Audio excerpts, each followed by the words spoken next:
Hey guys, welcome to All-Time Gaming. I'm Chris. I'm Jamie. Jamie. That's my namey.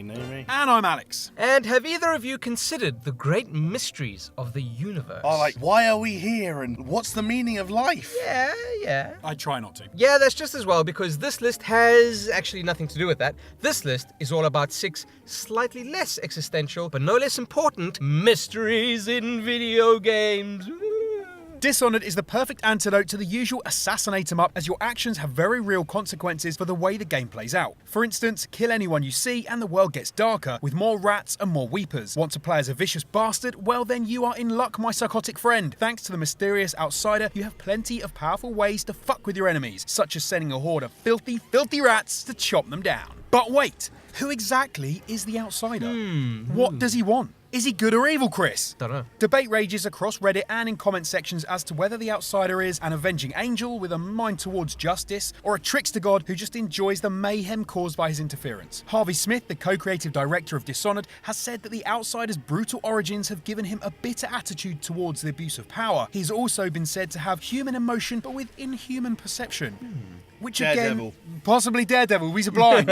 He's a blind and he can hear He's things. a blind. Mystery solved. Look at him, he's a blind. Which again just makes us ask why. But maybe the most interesting question is really, why not? The outsider is precisely that. Someone from the outside looking in as a scientist would observe lab rats. So could it be that the mysterious outsider is simply experimenting on people? He's equated with a leviathan in the book Spirit of the Deep, and a frozen whale appears behind him in the void. With any luck, Dishonored 2 will have more answers than questions, but probably not. No, come on. They need to fucking explain this. It's such a big part of the game, and it's like, oh, But then we why? wouldn't be able to make videos about it. Ooh. Exactly, it would be a mistake, Chris. On the surface, Ark Survival Evolved is another Minecraft clone of the sort infecting the Steam storefront like a bad case of gonorrhea. Place. Like a bad case of AIDS. However, delve a little deeper and the dinosaur taming adventure provides much more opportunity for shipflinging and gang warfare than Mojang's classic. It's because it's nothing like Minecraft. Well, it kind of is. No, it's not. Well, yeah, you gather resources. yeah. Survival and crafting games don't equal Minecraft.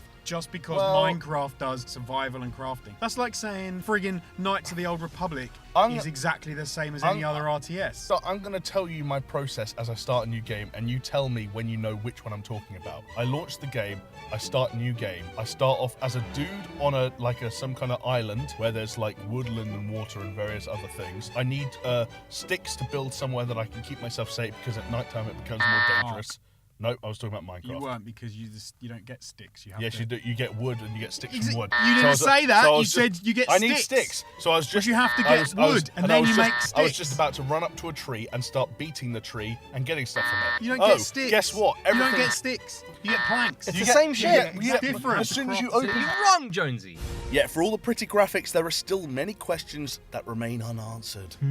I want to believe. Doodle-doo. Questions such as, where the fuck am I? What the fuck is that? And what the fuck is this thing on my fucking arm? It's in me. The important questions. At least at the beginning of the game, it seems you spend a lot of time wandering around in a daze just trying to work out what exactly is going on. You wake up naked, which is usually a pretty big red flag, with a chip implanted in your arm with no recollection of getting there. You're on a weird island with fucking big dinosaurs and fellow survivors who would capture you at a moment's notice if given half a chance. It's one of those anti-pregnancy things that they give you because they know you're going to get fucked What, a condom? Fucked by a dinosaur. by anything that comes across you. This is kind of like a portal into your head. Alex Jones, fucked by a dinosaur. Back in February 2016, Studio Wildcard added Explorer Notes, which explains a little, but nowhere near enough about precisely what is going on. Death doesn't appear to be a thing, so maybe Ark means safety.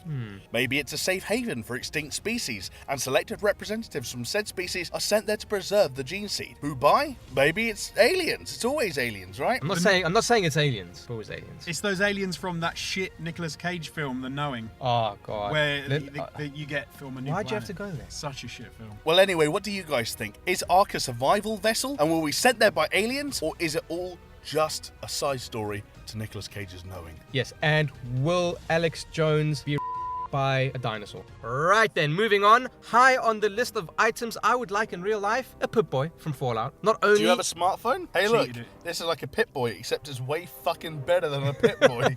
Not only is it stylish, but also a handy personal computer for the late 21st century executive on the go. Very chic, having a big rusty block on your wrist. I really want a phone that's just glued to my wrist that I can't use. And it would be great if it could use some really old display technology and only in green and black. All right, guys. Twiddle knobs, little With- twiddly with- knobs with- as with- well. with- All maybe right. if we could put some cassette tapes in it and play really old. Oh, okay. In the apocalyptic wasteland, however, it also serves another function. VATS, or Voltec Assisted Targeting System. As we all know, when you're playing, you'll find yourself using it all the time, as it's often a great way to pause, catch your breath, concentrate your fire, etc. Sometimes though, if your luck is just high enough, or if you have the right skill setup, the mysterious stranger will also appear as if from nowhere while in VATS and take out an enemy in one single hit. Yeah, saving you the hassle. Thanks. A staple of the series since the very first edition, one question has always been at the forefront of players' minds. Who is the mysterious stranger? I mean, why would he intervene in a conflict that he apparently doesn't have a stake in? Does he have a stake in it? And is it medium rare? How does he get in there so fast? Where does he go afterwards? Is he stalking me? Why am I asking so many questions? Oh my god, he is stalking me, isn't he? He's right behind me right now? Fuck. In the first few games, he also had the potential to die, which implies that he is actually mortal and not some guardian angel. Although the perk text in Fallout 3 and New Vegas would suggest otherwise. Also, other people such as fucking great Nick Valentine notice when he turns up, so he's clearly not a figment of your imagination. That was him, the stranger. He's right here. Where'd he go? I like to imagine that the mysterious stranger is Leslie Nielsen. Oh, From that would Naked be Gun. so good. Yeah. Be awesome. I just want that to be his face. In Fallout 3 and New Vegas, it's implied that he is the father of the Lonesome Drifter, but that doesn't explain the appearances in the other games. But maybe, just maybe, we don't need to know who he is. I mean, he's the hero we need, not necessarily the one we deserve. Where is she? Whereas the mysterious stranger can be regarded as an altruistic guardian, G-Man from Half-Life looks like he has a way more questionable motive. He ain't no G, he ain't no G. Appearing at the most opportune or inopportune moments, G-Man has had a profound influence on the events of Half-Life, even saving your mute ass on a few occasions. Everything from his formal dress, gaunt face and odd speech pattern to his ability to seemingly appear at will in hotspots around the game makes him one of the most enigmatic characters in video game history. It's no surprise then that his lack of identity has caused dozens of fan theories to revolve around him. Some say that his distinct voice indicates an unfamiliarity with human speech, hinting at alien origins maybe? Maybe. Wake up, Mr. Freeman. This is backed up by the fact that the boss in Half-Life, the Nihilinth, makes reference to the Not Man. Not man, for you he waits. Jonesy's the not man. He's cool. Not. His unruffled attitude to many dangers going on around him gives the impression that G-Man is actually some kind of psychic projection. This is supported by his frequent appearances on screens dotted around City 17, even if they are unplugged. Ooh.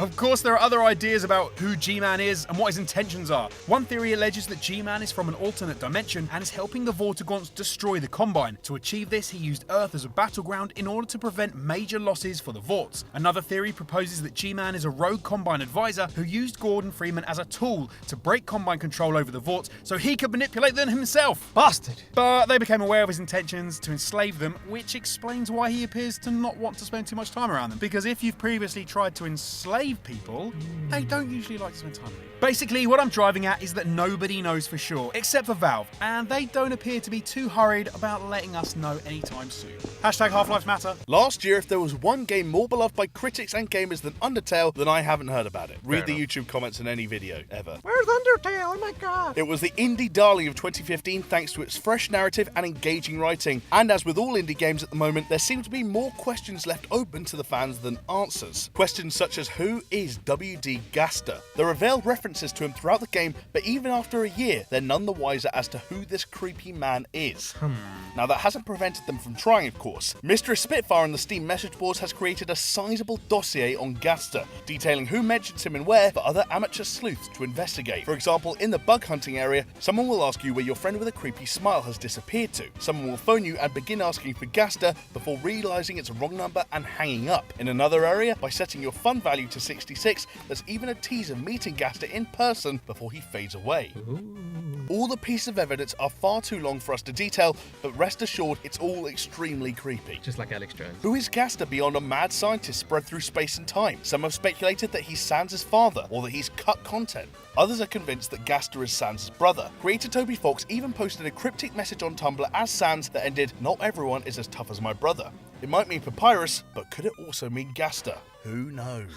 Alright. This is a wild one, which either points to Bethesda's commitment to a bit, or Elder Scrolls' fans having far too much time on their hands. Probably the latter. Yeah, both plausible though. Now, you've probably encountered this item yourself. A bug in a jar. Sometimes it's found in a shack, sometimes in a cave, but every time, a fucking bug in a fucking jar. A butterfly, a moth, a dragonfly, a torch bug, a bee, it doesn't matter. Each time on the lid, there's a different rune. So what the hell does all this bug collecting mean? Surely the runes are just an indicator for the contents of the jar, right? Ah, sweet, silly child. No, not at all. And it has remained one of the most enduring mysteries of Skyrim even to this day. According to some people, they point to the apocalypse, the cleansing of Nirn from all human life. That's right. And there are a lot of theories as to how to trigger this apocalypse. Let's start from the beginning, shall we? The first theory suggests that the 5 cities in Skyrim form a pentagon. Within that is a smaller pentagon formed from the dragon sanctuaries,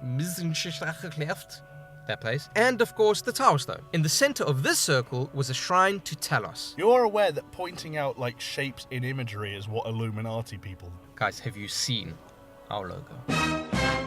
Supposedly, if you slay the dragons in the sanctuaries and place the bugs in their respective cities, the activation of the Tower Stone would trigger the apocalypse on the promised day. Another popular theory speculates that the runes point towards a Thelma plot to bring down the throat of the world and doom humanity on Nirn, which is bleak to say the least. A less intimidating theory, however, claims that the runes just stand for the initials of Bethesda's employees, or possibly an inside joke. Either way, Bethesda haven't broken silence on the subject, so for now, exactly why a mad entomologist in Skyrim went around hiding these jars is a complete and utter mystery. So that was 6 of our favourite mysteries in video games. Did we miss anything off the list? I can't wait for the comments on this one personally. Really? Personally, Yeah, you can't wait? Can't wait. You're going to respond personally to every... I do genuinely read them, and I might even respond, so do write something. Yes, and don't forget to like, comment, and subscribe if you want to see some more. For the moment though, if you thought these were mysterious, check out our video on 6 video game conspiracies. Illuminati, we'll see you next time. Sticks are wood, yeah!